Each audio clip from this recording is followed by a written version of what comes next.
All right, we're live now.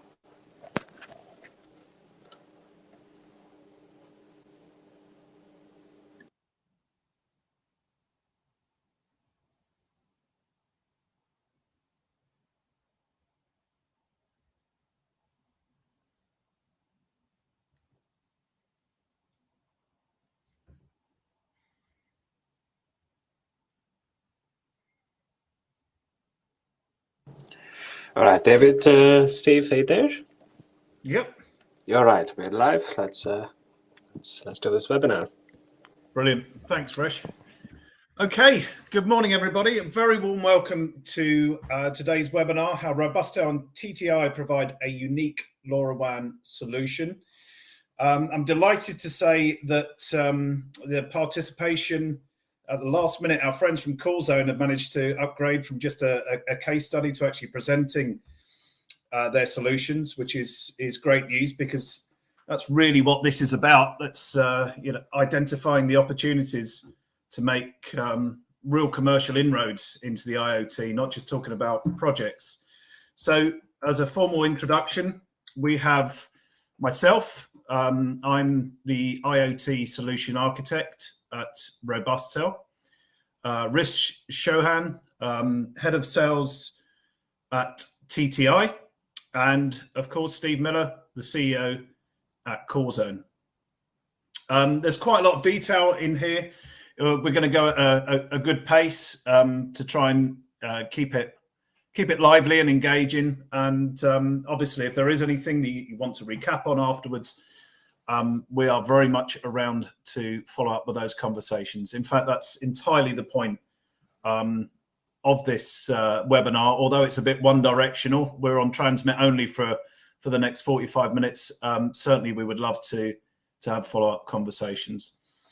So, LoRaWAN introduction and market trends is what I'll be starting with. Then we'll look at some of the unique features that we from market feedback actually differentiates what we're doing here.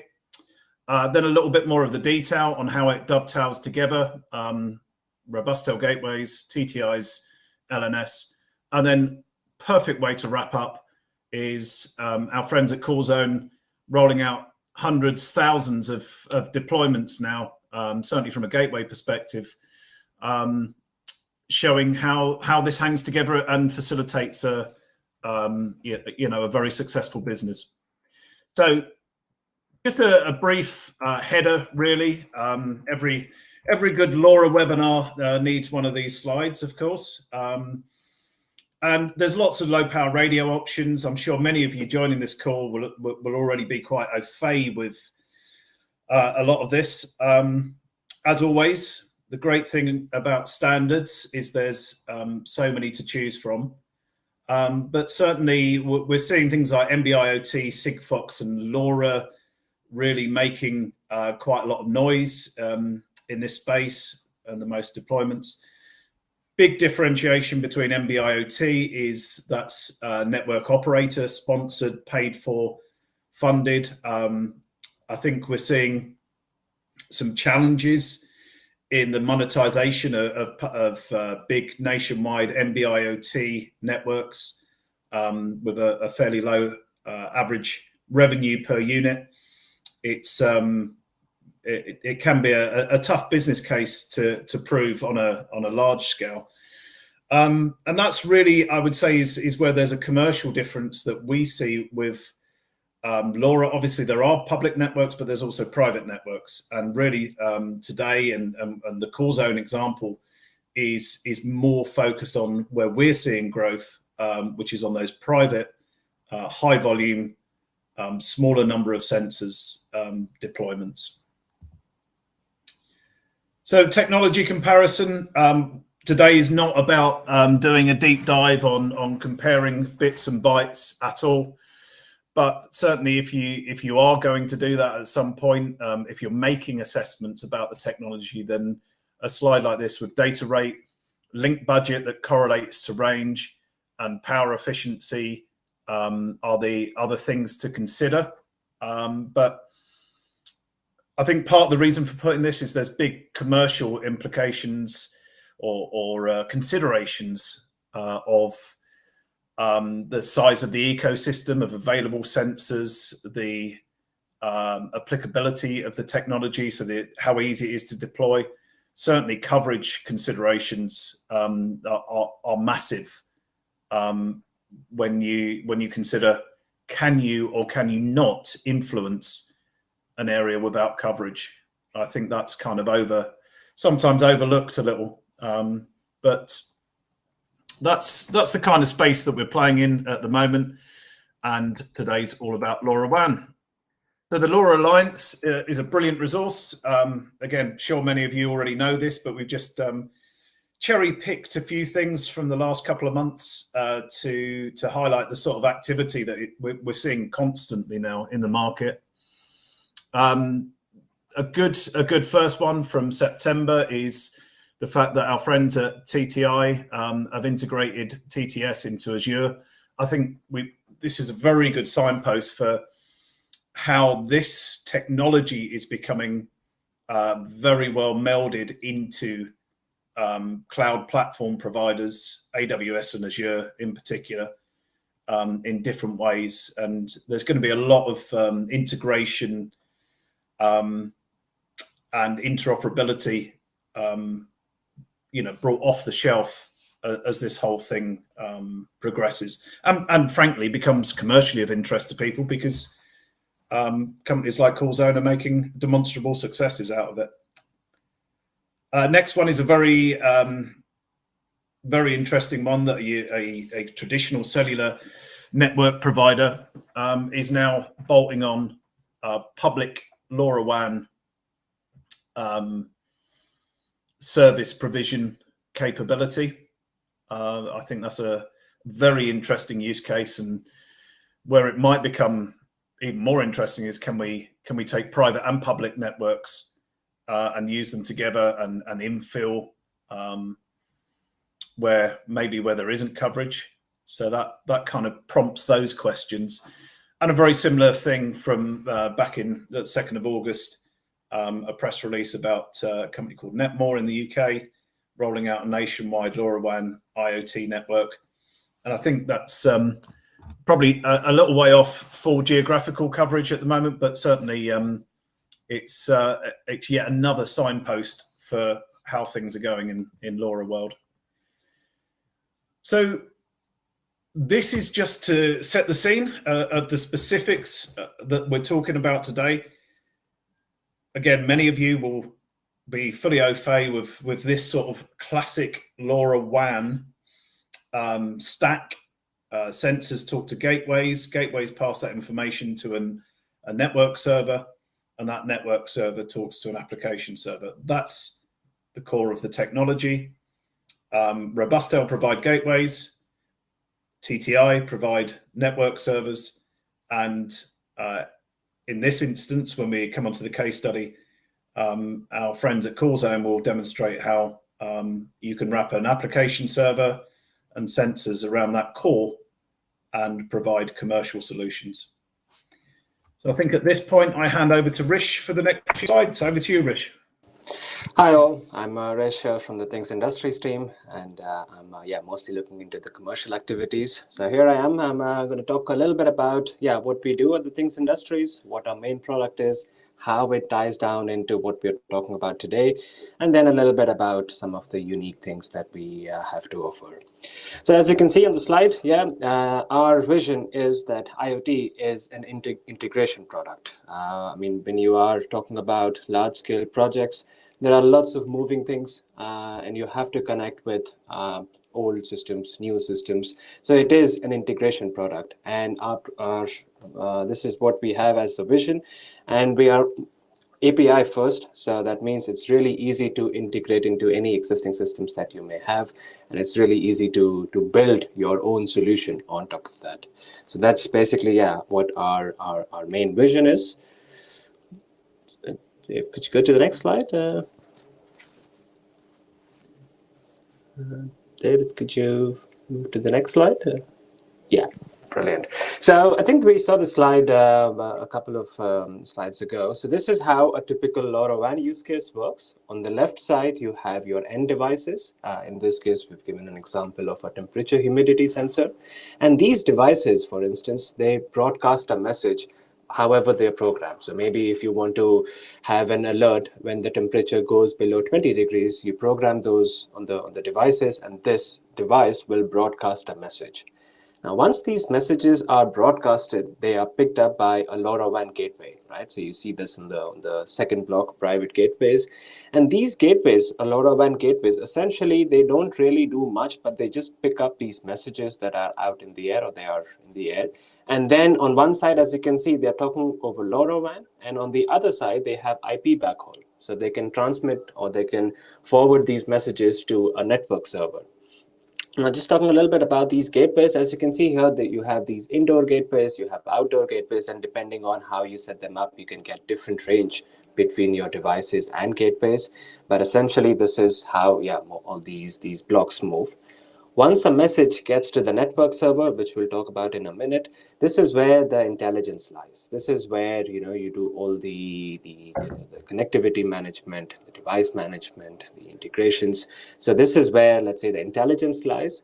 And once the messages reach the network server, you can forward it to your own cloud platform. You can forward it to your platform, visualize it. So everything, this is how the information flows. From left, you have the end devices, then you have the gateways, then comes the network server, and then finally you have the application.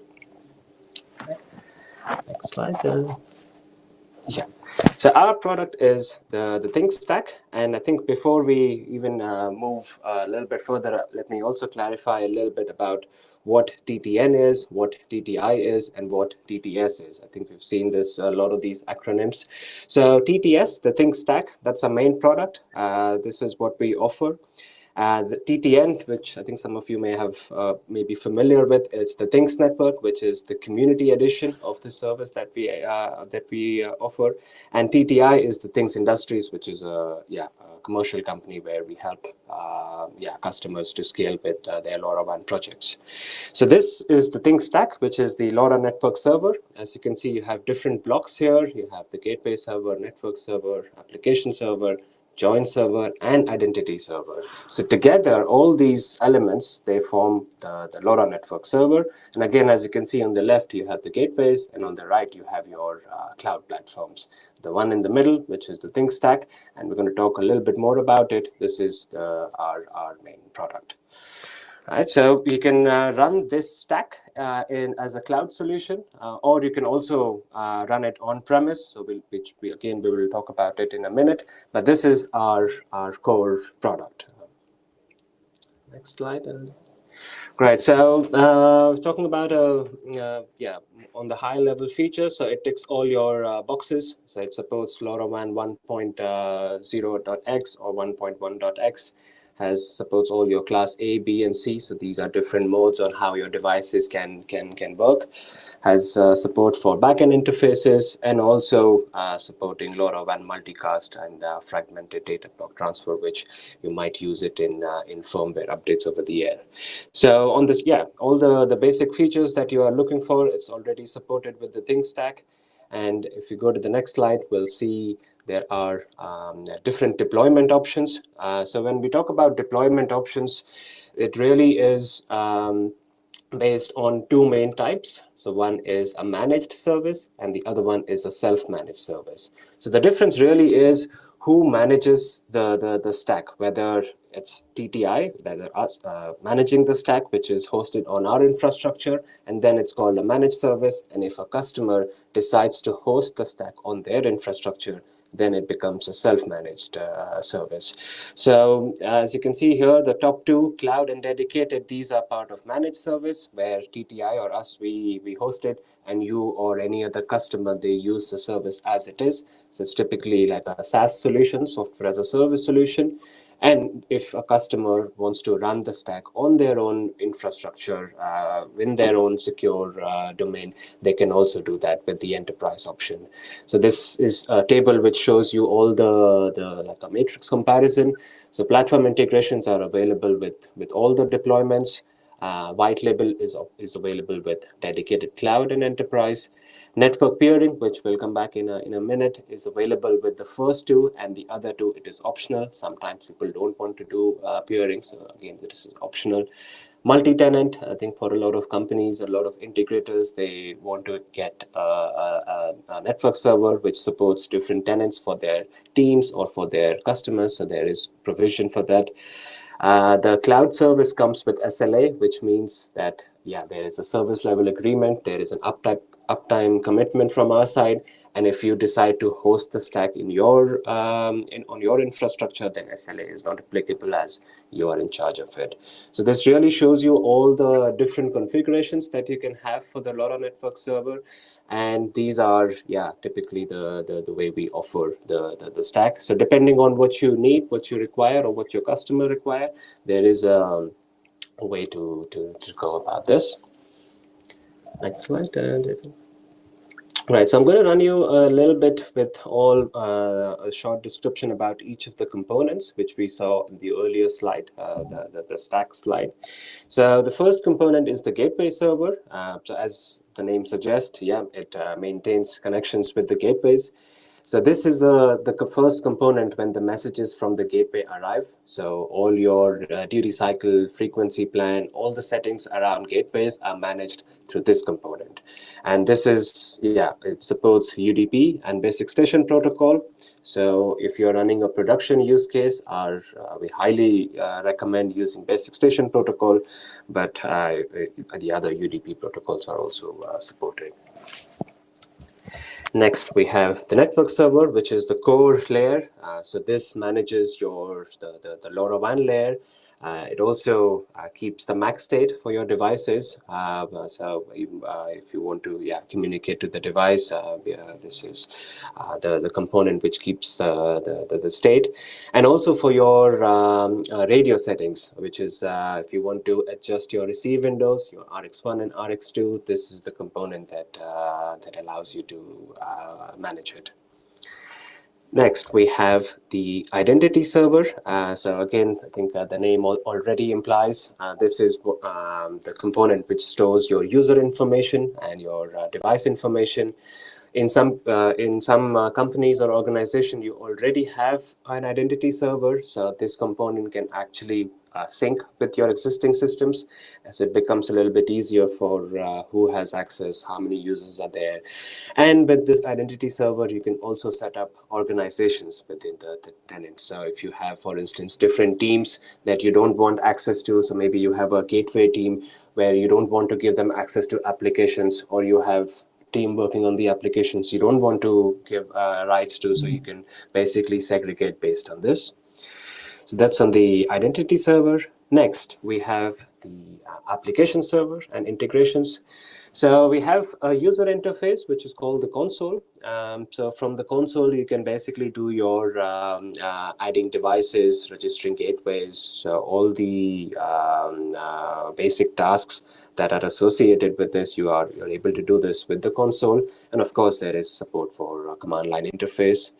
On the application server side, we also support integrations. So your usual MQTT and webhook HTTP integrations are there.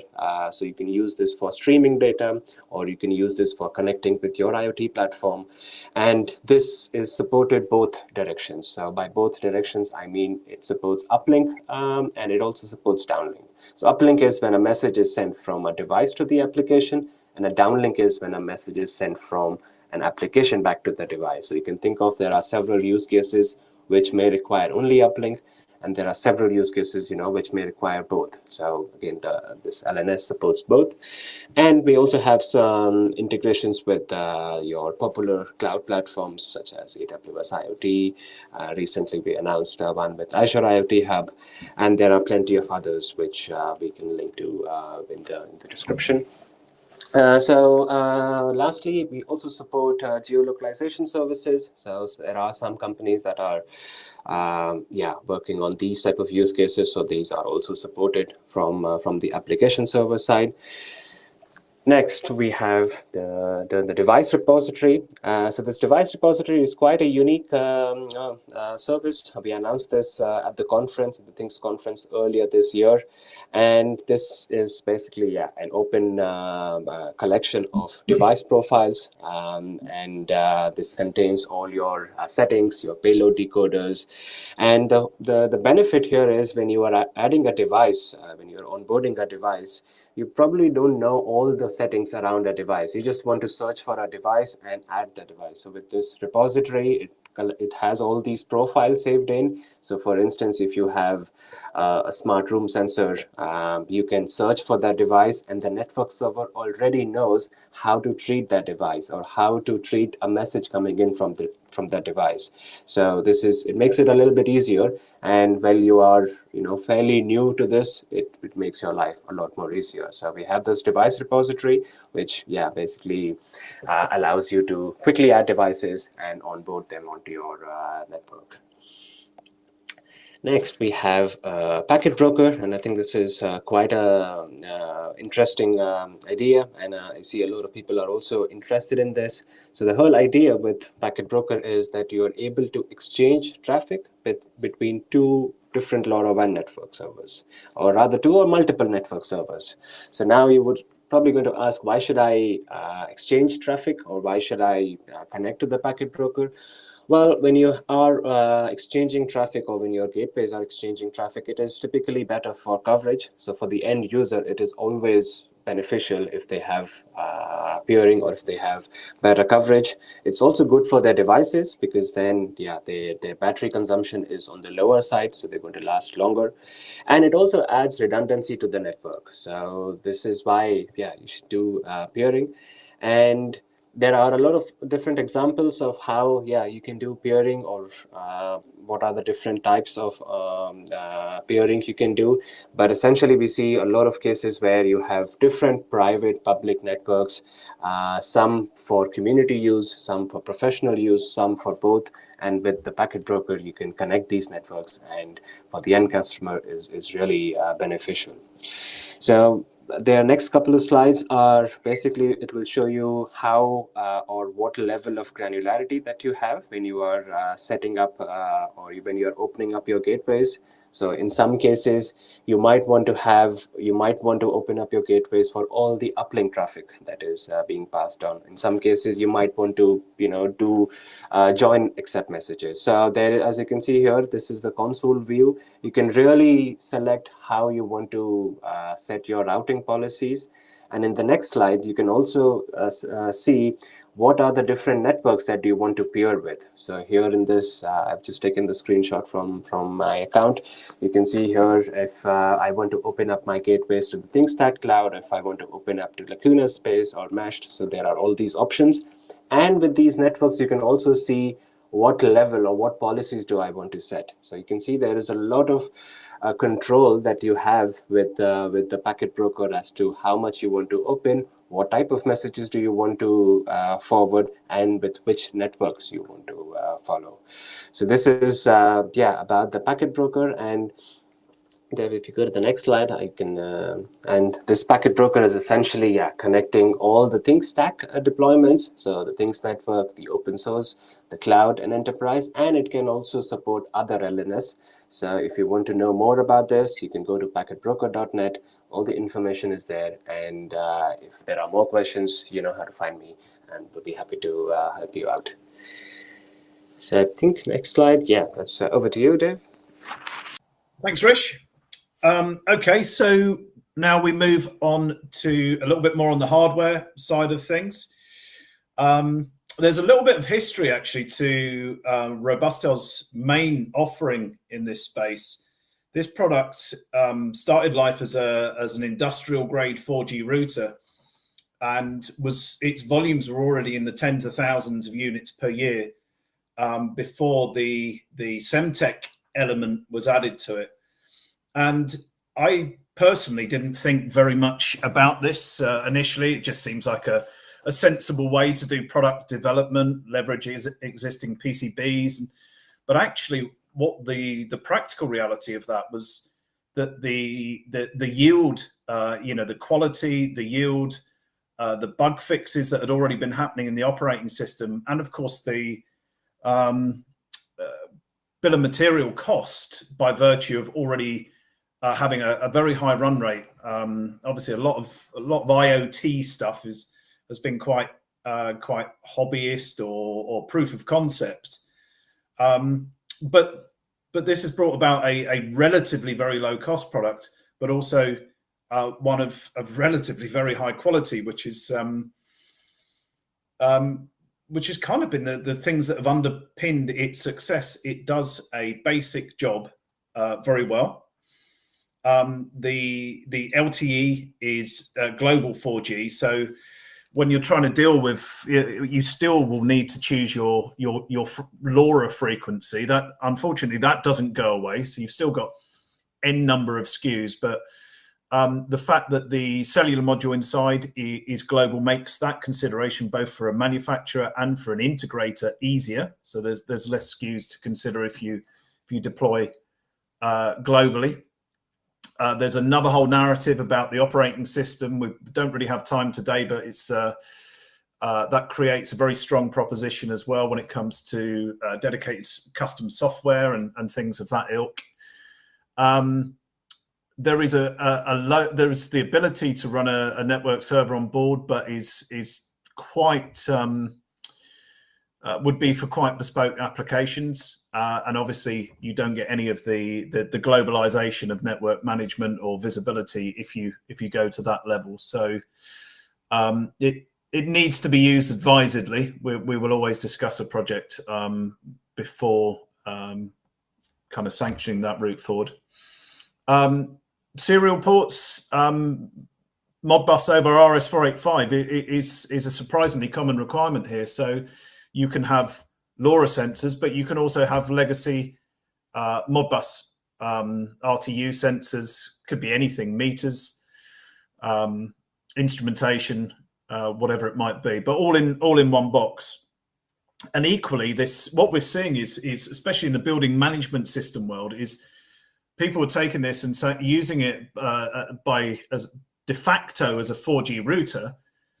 But if they want to do maybe they want to add some LoRaWAN, either now or in the future, because the relatively low cost nature of this solution, they're just taking it as a one size fits all.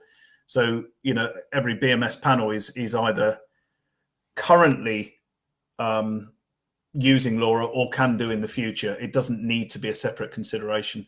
And this is the whole sort of IoT integration piece that people like BMS and facilities management are looking for at the moment. Digital inputs, that can be used. The main use for one digital input is if these are used in conjunction with a small, low-cost, uninterruptible power supply, then you can get alerts sent through the gateway itself that the power, it's now on battery power and it will be disappearing in X hours. Relatively very rugged design. In fact, ironically, a bit too rugged for some indoor environments in terms of aesthetics. But what is a real compliment is we find people, because the core product is good and reliable and predictable, people are finding ways to deal with the aesthetics, which, although it's not always ideal, I mean, this is a fundamentally industrial design. The nice thing is that the the core value of avoiding site visits, of avoiding downtime, is the primary decision maker that people are taking. So that's going well. And the App Center, I said I wouldn't go into the operating system, but there's something you need to know about RobustOS. Is as an extremely well-defined App Center, which is a little bit like the Google Play Store for routers. So if you want to put something into that Linux box that adds value for your own projects or your own installations, then there's an 80-page SDK document that defines it very well. And then we take the same guts and create an outdoor solution which with the addition of PoE makes it a classic sort of outdoor device. Then a little bit of real world stuff just to conclude the brief hardware overview. This was a really nice project. This was at proof of concept phase. Container tracking project, and they wanted to try different vendors. So as you can see, there's Multitech and Robustel units in there. And the reason there's 3 gateways is these guys really had to stick to the international regulations for, you know, the RF schemes. So there is a gateway for 868, a gateway for 915, and the Robustel gateway is doing the 470 megahertz, covering the 470 megahertz requirement as well. So in each jurisdiction in the relevant ports around the world, the entire system would change the RF scheme. So this is moving on to a section. What we've described so far has a little bit of uniqueness or appeal that is unique to TTI and Robustel. Now we want to dig a little deeper on what is differentiated in the next few slides. That obviously there is a marketing proposition here, but actually some of these things have proved to be very useful and people didn't know they existed. So hopefully we can communicate that. So probably the most important thing is a capability in the Robustel solution called smart roaming. We've already worked with our friends at TTI in the Last Things conference to produce a YouTube video that you can get from that link on the screen.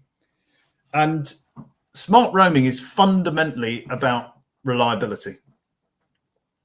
You can build really flexible, really nice systems when the local network is radio, 868 meg LoRa, and the backhaul is radio, 4G, 3G, 4G. But one of the key considerations that is sometimes glossed over is if you lose that 4G connection, kind of everything, the value of the entire system is lost. So you can go for a deep dive to the YouTube link above.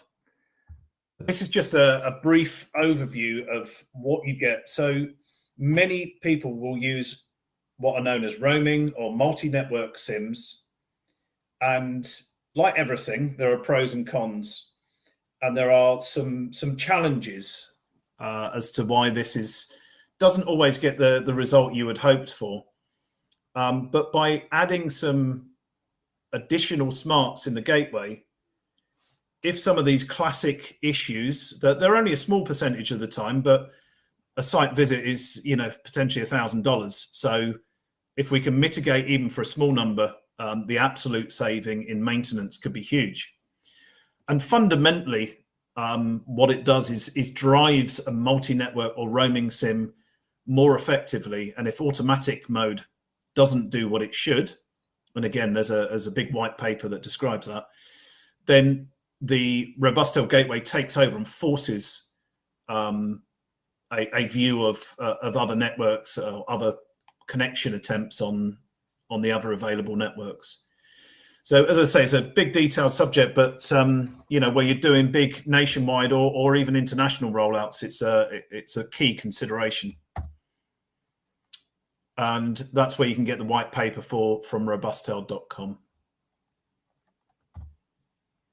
So another feature that it's not exclusive, but often doesn't come with a low-cost gateway is by using the Robustel cloud management platform.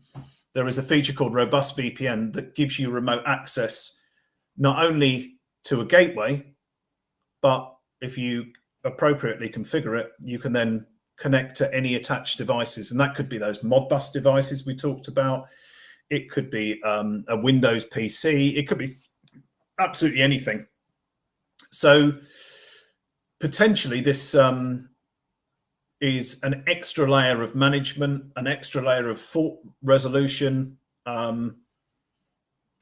possibly saving site visits. And it's all built in, and it's SIM independent as well. So if you have a roaming SIM for most of the world, that's great. But if you have a deployment in Central Africa where it's an extremely expensive cost per megabyte of data, you might have to take a local SIM. So one of the real values here is it gives you a fixed IP address on a gateway, no matter where it is or what the bearer to the internet is. So again, another big topic there about architecture and VPNs, but that's something that is readily available with the Robustel and TTI solution. And as part of that whole narrative, although Robustel were relatively late to the party with a cloud platform, the upside, so it's 2018 it was developed. Obviously there were cloud platforms before that, but the upside is it's very new. It's all in Microsoft Azure, and it's very, very powerful. It's a great product. And the strategic decision to make the basic version, the read-only version, completely free, which includes, as you see there, cell triangulation on maps and things like that.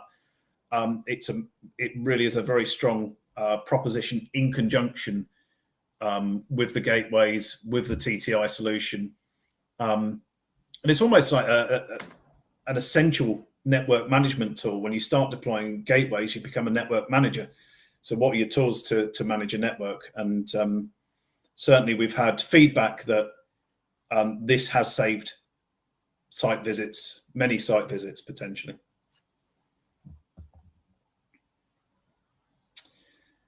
So the specifics of a solution now is for my friend over at TTI, Rish.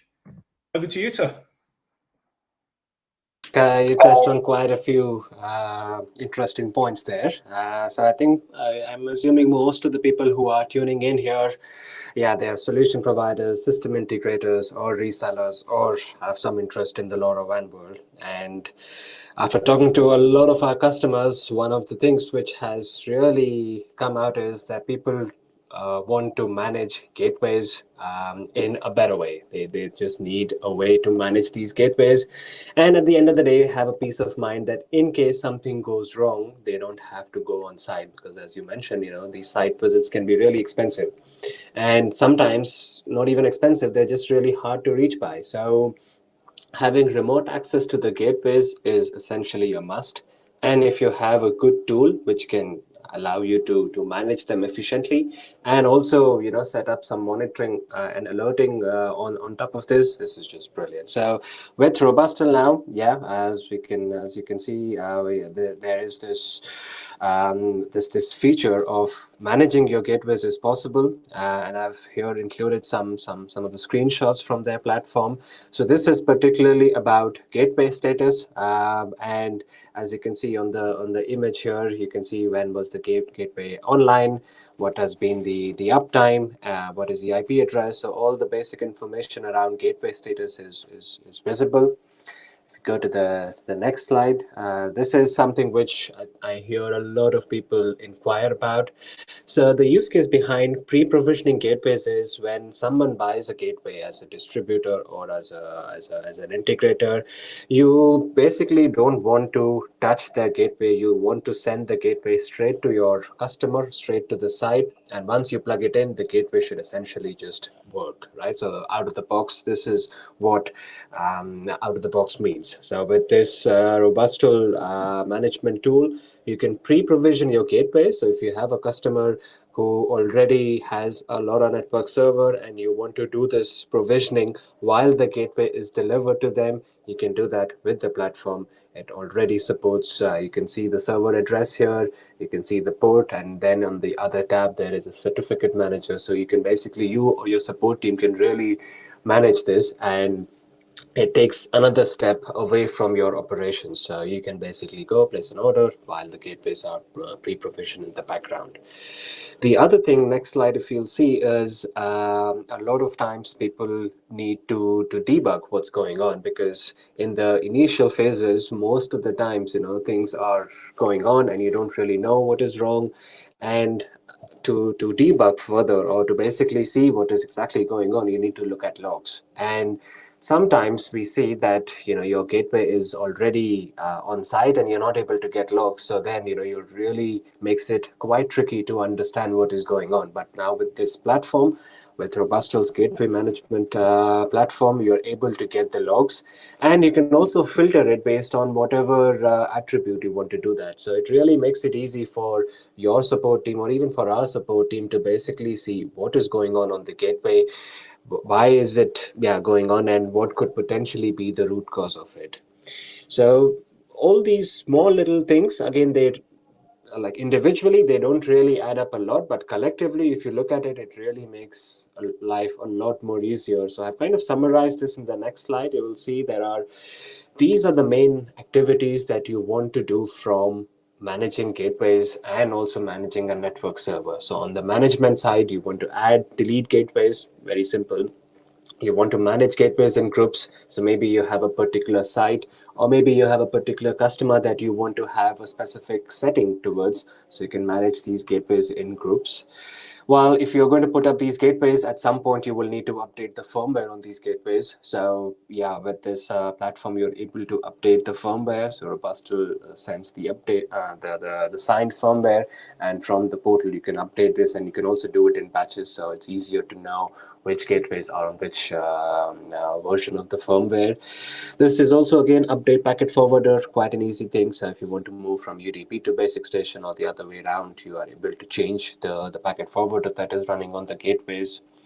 The next section is about operations. Operations. So this is, again, very handy if you want to ping the gateway just to see if it is alive, or you want to reboot the gateway for any configuration changes. So you're able to do this remotely.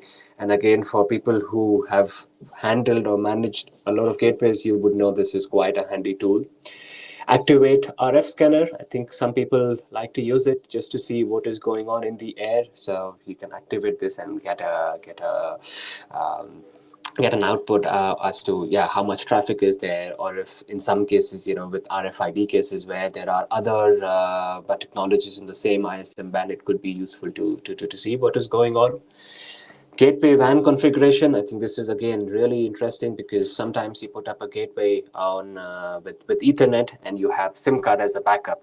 Due to some reason, if the Ethernet connection drops out, or could be any number of reason, you can always switch back to the SIM card and then do the changes. So you're able to do this from the management portal. So again, really handy tool.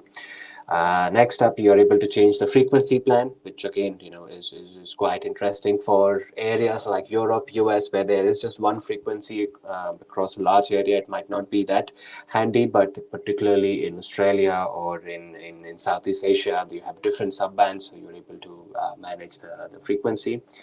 There are some things on the statistics which, again, might be useful for your operations and also for debugging. So getting uplink traffic, what is the uptime, and basically looking at the historical logs. So yeah, very handy. And lastly is this alerting tool.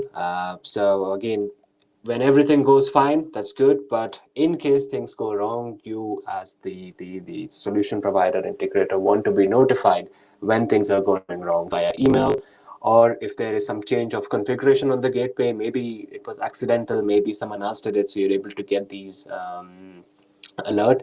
And if your gateway reboots, you're able to get these alerts. So there are a lot of things that you can do beyond what you see on the screen now, but this is typically the basis, the very basic tasks, which you should be able to do with the gateway management platform. We're very happy that Robustel supports this. And now next, we are also going to hear from CoolZone how all these things that we talked about so far actually are implemented in real life. So yeah, over to CoolZone. Thank you. Thanks, Rish, and thanks, David. Hi, my name is Steve Miller. I'm the CEO and founder of a company called CoolZone. For those of you who don't know us, we've been in the monitoring business, I guess, now for about 7 years. We primarily get involved in the healthcare, laboratories, universities, and food sectors. And we do that around the world with sites in, I think, every continent now. We moved to LoRa about 5-6 years ago, is when we started.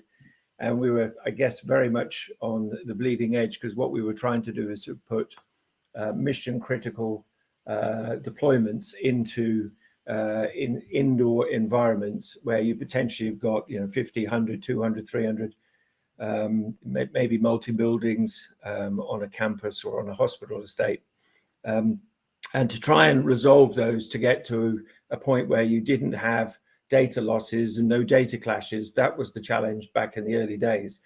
But we've been working with TTI now for, I think, 5 years, and with Robustel for just over 3 years.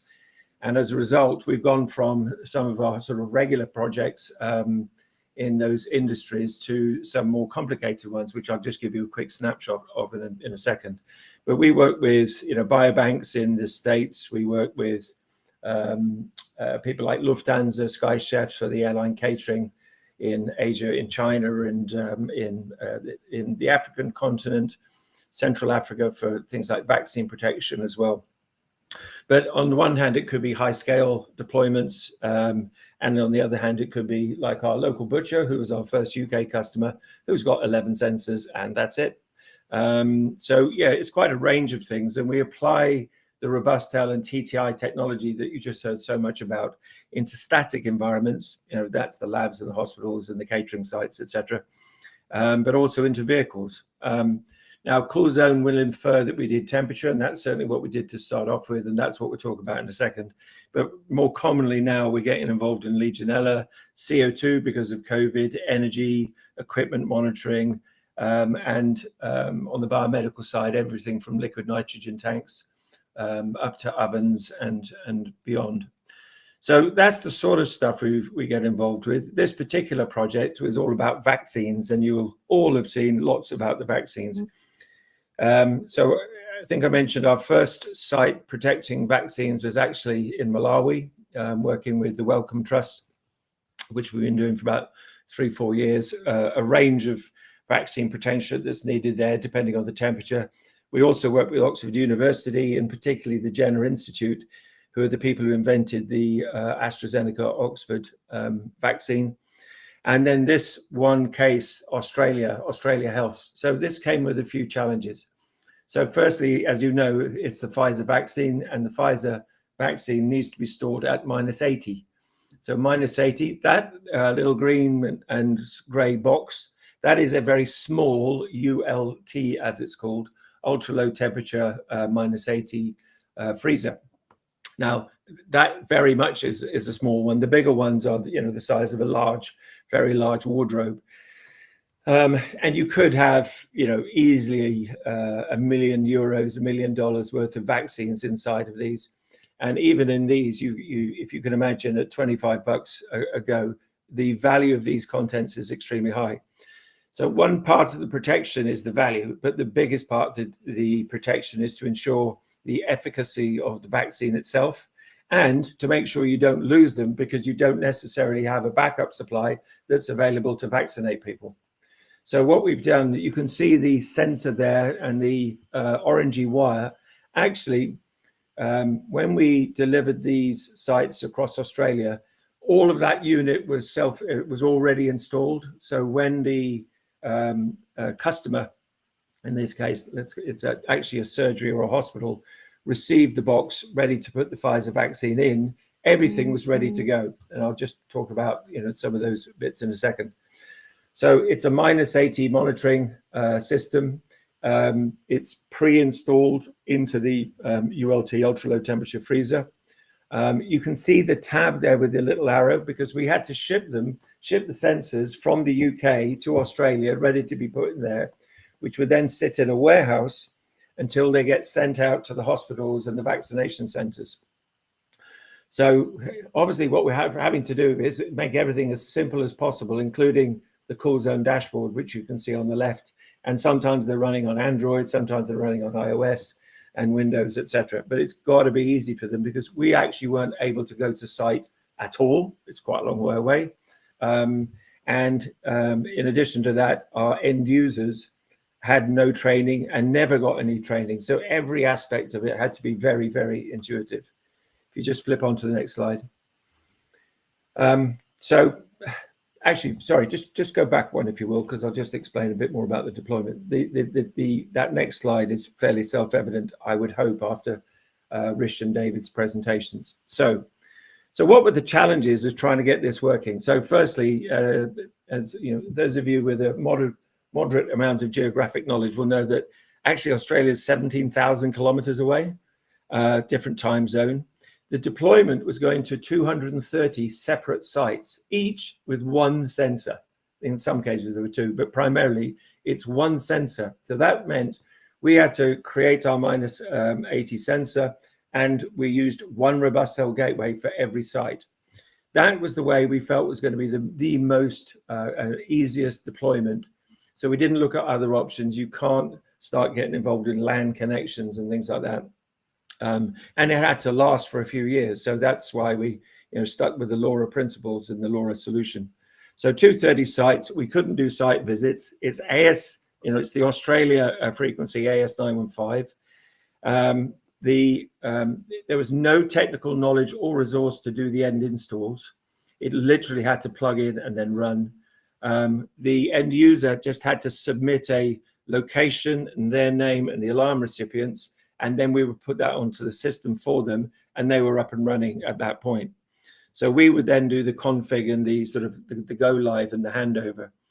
It obviously, because we're dealing with the nature in the biomedical and healthcare world, it has to be secure, it's got to be resilient, and it's got to be scalable because of the number of sites, and that number has actually increased.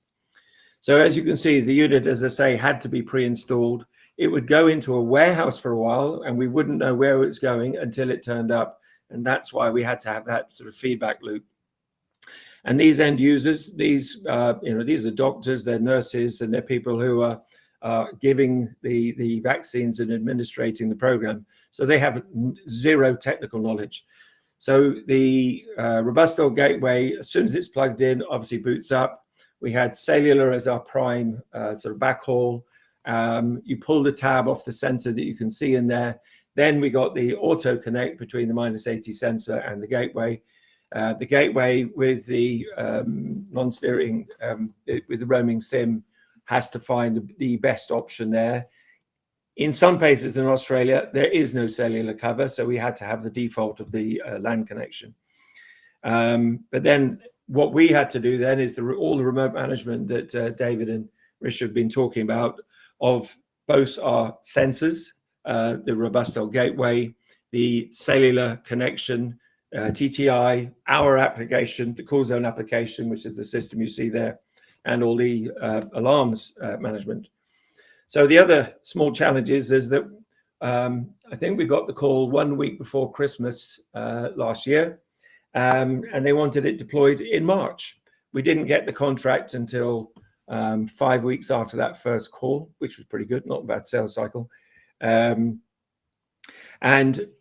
we had to work very, very closely with David and Robustel, because the first thing we had to do is get 230 units shipped to us so we could do all the configs and all the setups, and if you like, sort of pre-link all those elements to make it really easy for the deployment. So yeah, in 6 to 8 weeks, we had all the shipment achieved by Robustel to us. We then configured, we sent out, I think we were sending out nearly 100, sort of 50 or 100 in a batch. And within, I think, 6 or 7 weeks, everything was shipped and the first things were deployed. So, that was a little bit about the program, really. And so of all the ones that we've done in, the food world, the hospitality world, and universities or whatever, that perhaps was the most challenging because of the nature of the importance, the timing, and the sort of no touch, no skill, no resource available for us. So if you go on to the next slide, so we are managing the system here, whether it's the training, whether it's the installation, whether it's the Robustel gateways, the TTI elements, the application, etc. And as you heard before, the whole thing is about making it easy. So if we can do that in a cloud-based application, so that all the customer has to do is look at the dashboard and receive the alerts, that's what our aspiration is, and that's what we do in sort of 18 countries around the world. Then, of course, with that is the small issue that you don't want any maintenance for these guys at all. So the LoRa capability of low power comes into its own at that point, with even the -80s that can last 3, 5, 7 years potentially. So that's really what this project was about, and I hope that gives you a snapshot of both what can be done in the LoRa world with TTI, with Robustel, with CoolZone, and it's a good project to have been involved with. Next slide. So, as I say, there's Robustel have got a white paper or a case study on this. As you can see from the pictures on the right, you can just about make it out. We've got our own sensor specifically for the cold chain. We do use others. We use a number of other sensors from time to time, which are available to us through the LoRa Alliance, so the ELSIS of this world, the NetVox, and many others. And we'll do work, sometimes in buildings. It could be for Legionella and others. That's the Axel Springer headquarters pictured on the right in Berlin, where we do all their catering and Legionella management. And you can't quite see, but the one below is Oxford University, the Oxford University Hospital Trust as well. So I hope that gives you a quick idea of what we've managed to do with this fabulous LoRa technology and TTI and Robustel. Thank you. Thanks, Steve.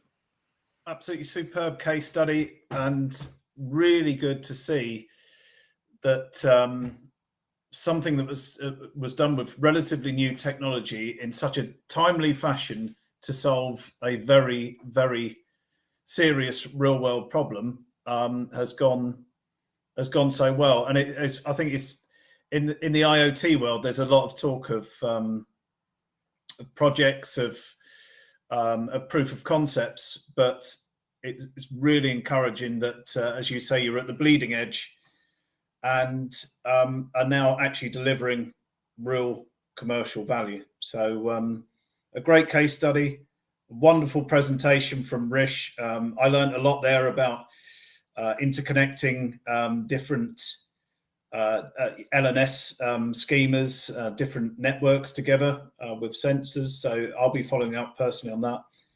And other than that, it's just to say thank you very much for joining us. We've taken a full hour of your time, so thank you. And if there's any follow-up at all required, please don't hesitate to contact myself, Rish, Steve, or any of our colleagues at the member companies. So thanks again. Have a great day. Take care. Bye.